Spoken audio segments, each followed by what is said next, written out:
Guys এখন সময় চলে এসেছে হায়দ্রাবাদকে টাটা করে দেওয়া, তাই দিদি জামাইবাবু ভাগ্নে সবাই মিলে কিন্তু আমাকে নামাতে যাচ্ছে সেকেন্দ্রাবাদ স্টেশনে।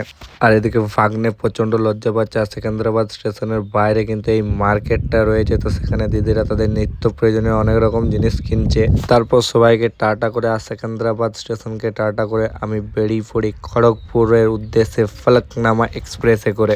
ফার্স্ট টাইম কোনো লং জার্নি ট্রেনে আমি সাইড লোয়ার পেয়েছি, তো এই সাইড লোয়ারে কিন্তু থেকে আর একটা আলাদাই মজা। তারপর কিন্তু তোমাদেরকে দেখিয়ে দিচ্ছি এই ফলকনামা এক্সপ্রেসের বাথরুমটা যথেষ্ট পরিষ্কার পরিচ্ছন্ন হবে নাই বা কেন, কারণ 2000 টাকা দিয়ে যে আমি থার্ড এসির টিকিট কেটেছিলাম। আর এই দেখো যথেষ্ট ভেতরটা মানে অ্যাম্বিয়েন্সটা যথেষ্ট সুন্দর। আমি 4টে আলাদা আলাদা ট্রেনের থার্ড এসিতে চেপেছি, কিন্তু তার মধ্যে আমার এইটাই সব থেকে বেস্ট লেগেছিল। তো যাই হোক, এখন দিদির দেওয়া খাবার খেয়ে নিজের পাতা বিছানায় ঘুমিয়ে পড়ি। দেখা হচ্ছে পরবর্তী ভিডিওতে। তখন সবাই সুস্থ থাকুন। Good night, bye bye.